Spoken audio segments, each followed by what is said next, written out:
Okay, not too bad. My expectations for the Halo series really were quite low. But having watched the first episode, which released today, my hype has increased quite a little bit. So, let's talk about that pretty decent first episode. Also, please note that there will be some spoilers for the events of episode 1 for the Halo series. But as always, guys, before we start with this review, don't forget to leave a like on this video and please do consider subscribing. It's 2552 and the Covenant attack an insurrectionist outpost on Madrigal, killing everyone except for juvenile Quan Ha, who is only saved by the intervention of Spartans from Silver Team.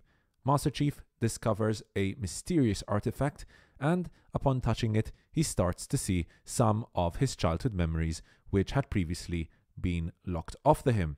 Quan is spoken to by Dr. Halsey, but upon realization that she will not cooperate, Master Chief is given the order to assassinate her.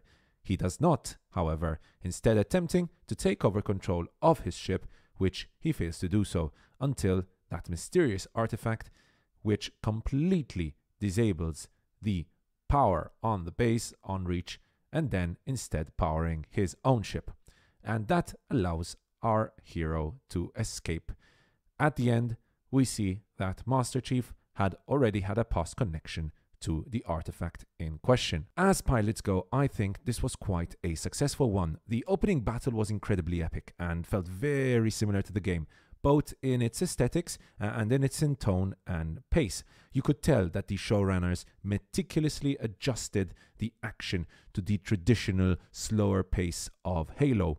I really enjoyed the first-person points of view, a good throwback to the game itself, with the HUD feeling very similar to the game itself, together with the classic Halo weapons we all know and love. The aliens themselves do not look half bad.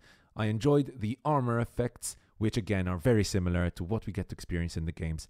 But I must say that some of the aliens' movements felt a little awkward. I hope that they can improve on that aspect in future episodes, as it did feel like we were looking at an animated alien pretty much all the time, rather than a real living one.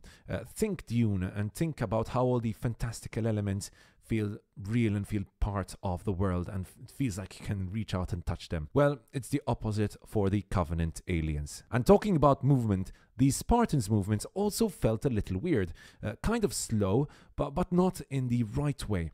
For example, at one point, Master Chief leaps into the air to attack a Covenant alien, and that leap looked and felt really awkward.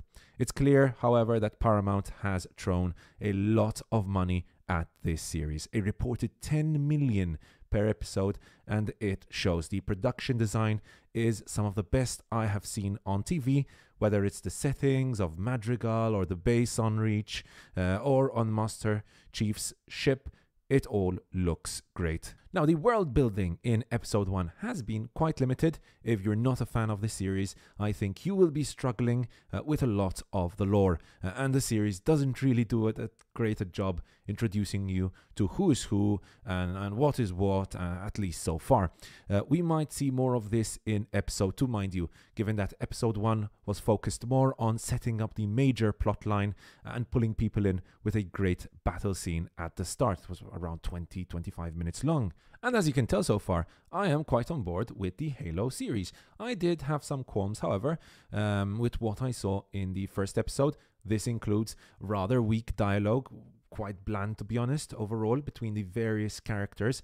And I can never get what it is with video game adaptations always having weak dialogue.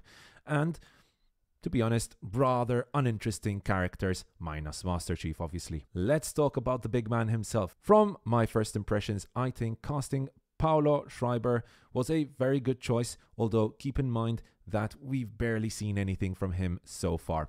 He has the look though, and definitely he has the voice. John has already seen some decent character development in episode 1, however. He started off as a by-the-books Spartan, following orders like a machine to the T. But by the end of episode 1, we see him disobeying orders and taking off on his own to try and protect Quan Ha. Him coming into contact with that mysterious artifact seems to have changed things.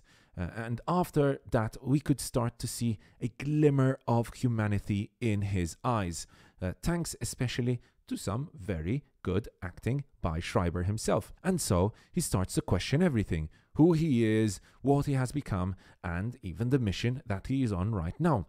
This is an interesting plot point, which I do hope the showrunners follow through with, always keeping in mind to treat the series with the respect that it deserves, especially considering how much history the video games have. I also think that the relationship that will develop between John and Quanah will be another important pillar upon which the success of this series will depend. I guess the jury is still out for where the series will go, but for now, my interest has definitely peaked, more due to a promising pilot episode, which was being quite tropey and derivative, has potential, and hopefully that potential will be realized. My rating so far is a 3.5 out of 5. Thank you so much for watching my first impressions review on Halo series. I hope you enjoyed it. I will also be giving you a final review of the whole series at the end, so do not expect any individual recaps and reviews of the different episodes we will be watching. But I do hope you enjoyed this video, guys, and if you did, don't forget to leave a like on this video, and please do consider subscribing. Cheers, and I'll see you guys next time right here on Adlib Talk.